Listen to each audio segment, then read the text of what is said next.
Mga kababayan, mga tambay, si Kamanong po, nagbabalik po muli para po magkomento po sa inyo dito po sa Tambay Makabayan. Samahan niyo po inyong lingkod, magkomentuhan po tayo.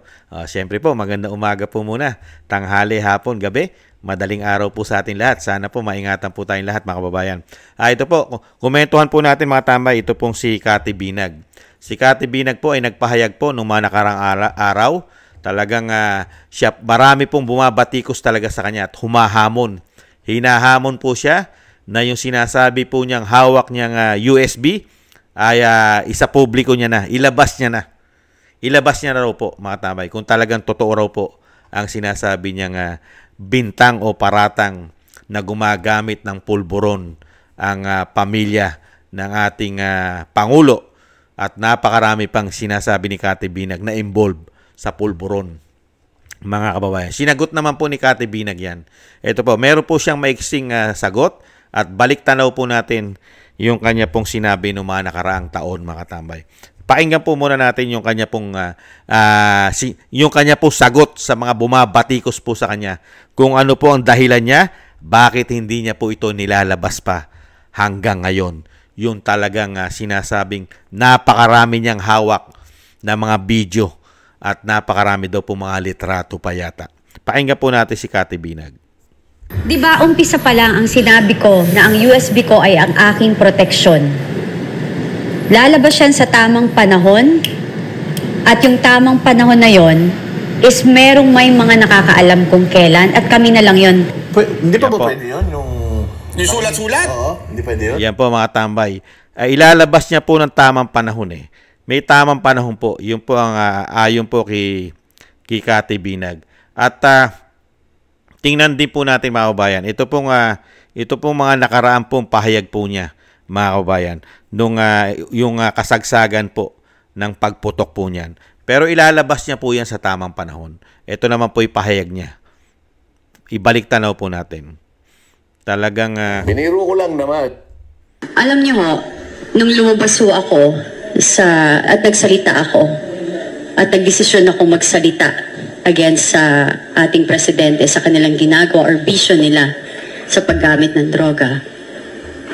Lahat ho, alam ko na may mangyayari sa akin. Alam ko na meron hong pwedeng pumatay sa akin. Alam ko na malalagay sa alanganin ang pamilya ko.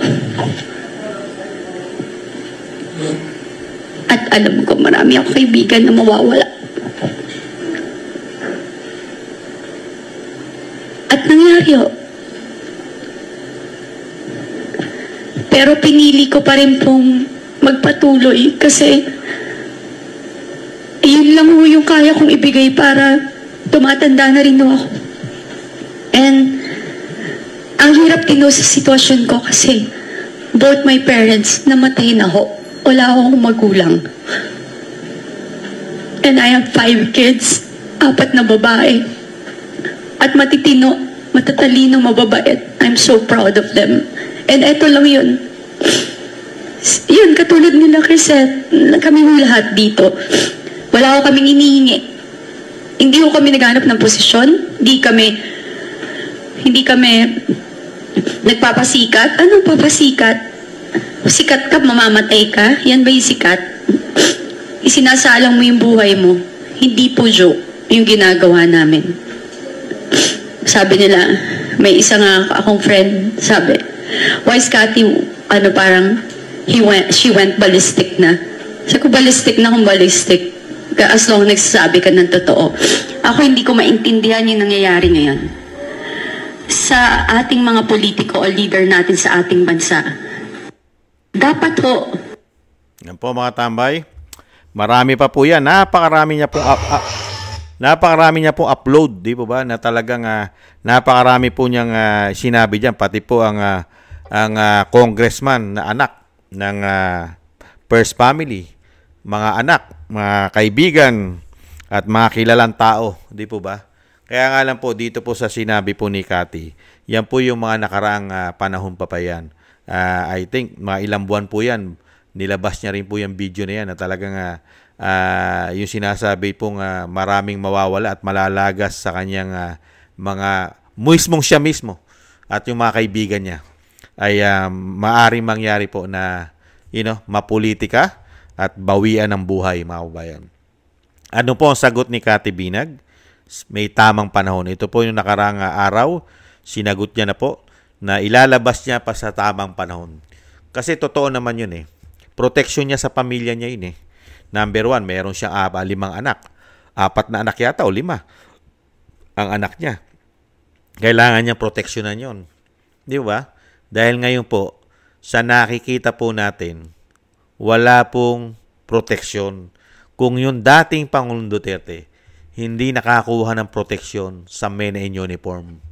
Nakita niyo po, naipatapo nila na walang jurisdiction ng ICC, hindi po nasunod ang proseso ng batas, ni hindi man lang nakapunta o nakatuntong ang paa ni dating Pangulong Duterte sa hukuman. Di po ba? Napakaraming paglabag sa batas ang ginawa ng administrasyon. Lalong-lalo po nagsabwatan po. Umano sila. Magmula sa Pangulo, DOJ, DILG, DND, PNP, at marami pang iba umano. Sabwatan. Ngayon, kung ilalabas po ni Cathy Binag yung sinasabing USB, sa tingin nyo, di po ba, wala na pong proteksyon si Cathy Binag. Hindi niya po nilalabas kaya hindi po siya magalaw. Ngayon, alam din po nung mga kalaban niya, mga kabayan, na ito po ay proteksyon ni Cathy Binag. Dahil pag ginalaw nila si Cathy Binag, kahit mawala na ito, di po ba, ay puputok po ito. Dahil no choice na Dahil wala na po ito. At yung sinasabi po ni Cathy Binag, pati po siya sinusuhulan. Sinusuhulan po siya, mga kabayan. Kaya po ang pangako po ni Cathy Binag, sa tamang panahon. May tamang panahon. Kasi ngayon, kontrolado po kasi lahat nila. Lahat po ng ahensya ng gobyerno. Nakita niyo po, wala na nga pong kalayaan sa ating bansa Di ba? Halos lahat kinikitil na nila. Pati nga kalayaan nating magpahayag, nakikitil pa. Hindi po ba? Sinasampahan pa tayo ng patong-patong na reklamo. Di ba? Libelous. Kung ano-ano po. Para lang makitil ang ating pong kalayaang magpahayag. Hindi po ba? Kaya dito sa ginagawa ni Cathy Binag, isa pong proteksyon ito ng kanyang pamilya. Siya na lang po kasi ang bukod tangi sa mga nagtatanong at nakakakita ng mali, lalong-lalo po sa gobyerno natin ngayon, na lalong-lalo po sa ating kaperahan, lalong-lalo po sa issue ng isang damukal na korupsyon, umano nila. Tayo na lang, pero mismo sa gobyerno, mabibilang mo lang sa daliri mo yata ang kumu-question dyan. At wala rin nakukuhang suporta sila. Sila na mismo na kilalang tao, may kakayahang makakuha ng suporta. Pero mismo sila'y nagigipit pa. Hindi po ba? Mga senador, pagka ikaw ay kumwestiyon, gigipitin ka pa. Meron nga senador na ngayon ay tinatakot na kukunin daw po at malapit na ring arestuhin ng ICC. Nakita niyo po yan? At meron na silang naipakulong. Nandiyan si Pastor Kibuloy. Nandiyan si Tebes. At tinutugis pa rin nila si Bantag, si Harry Roque. At pilit nilang pinababagsak ang Vice President gamit ang impeachment. Hindi po ba? Bukod tangi na lang po si Cathy Binag ang hindi po nagagalaw. Hindi po siya nagagalaw. Wala po siyang panggigipit at wala pong nino man na gumagalaw sa kanya at binibigyan siya ng problema. Magmula po sa kapulisan, sa kasundaluhan, di ba? Ito pong DILG, di ba? DOJ, NBI, pati po ang Malacanang, pati po yata ang First Lady, ay hindi po siya umano nagagalaw, pati ang kanyang pamilya. Bakit kaya? Yan din po ang malaki nating tanong. Di po ba? At dito rin tayo magtataka. Hindi po ba kayo magtataka? Yung unang pinalabas po na video na ibinibintang po kay Atty. Harry Roque at kay Maharlika, nakita nyo po ba sila nagsampa ng kaso dyan? Sinasabi nilang nagpakalat daw po ng fake news. Fake news. Di po ba? Yan din po yung kinakaso daw nila Kuno. Pero ang tanong, sineryoso po ba nila yan? Nagsampa po ba sila ng kaso dyan sa korte? Sa korte? Hindi po ba wala? Wala. Walang asunto. Walang kaso. Hindi po ba tayo nagtataka ron? Kung yung pinalabas na unang video ng Pangulong Marcos na talagang nahayag po ito at ito po'y kumalat sa buong mundo, hindi lang po sa Pilipinas. Pinag-usapan din po ito sa buong mundo. Yung video na yon. At sinasabi nila iyon daw po'y fake. Pero sa kabila nun ng peke, nagsampa po ba sila ng patong-patong na kaso kahit kay Kati Binag na doon galing yung video na yon? Kay Kati Binag nagmula yung video. Meron po bang kaso o dinampot man lang ng NBI si Kati Binag? Bakit po ang tinutugis ay si Harry Roque? At ang sinampang kaso pa kay Roque ay hindi pa itong kaso tungkol sa video na pinakalat. Nung una, yun ang binibintang. Pero po nung bandang huli, ano na po kinaso? Sa Pogo na po. Human trafficking. Hindi po ba tayo nagtataka ron? Hindi po ba? Pero nung una, galit na galit sila dahil nga po kumalat po yun. Pero ni isang asunto at kaso, wala po tayong nabalitaan. At hindi na po ito tinutukan ng NBI, DOJ, DILG, PNP. Wala na pong tumutok sa issue na yon. Bigla na lang pong namatay. Pati po ang mainstream media, pinatay na rin ang issue na yon. Yung kumalat na video na yon. Ngayon, makapag-iisip ka eh. Yung sa lahat ng sinasabi ni Kati Binag, natatakot po yata talaga ang pamahalaan natin ngayon. Bakit? Baka magkasunod-sunod yung video. Lumabas pa ni hindi lang po isa, dalawa. Hindi po ba? Tanging si Kati Binag na lang po ang hindi po nila nagagalaw sa ngayon. Hindi pa nila nagagalaw, hindi natin alam kung ano po ang plano nila kay Kati Binag. Bakit hindi nila nagagalaw?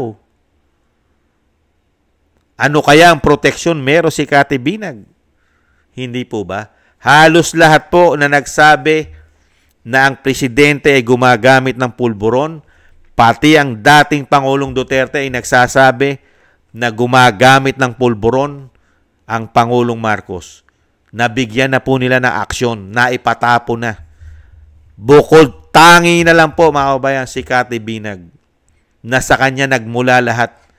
Ito pong video, USB, walang katinag-tinag. Yan po ang malaking katanungan ngayon. Bakit kaya? May katotohanan po ba sinasabi ni Kati Binag na ang kanyang hawak na mga USB ay proteksyon niya sa kanyang pamilya at sa kanyang mga anak? At ito'y ilalabas niya lang sa tamang panahon? Yung tamang panahon? Kasi ngayon, wala po siyang nakukuwang suporta.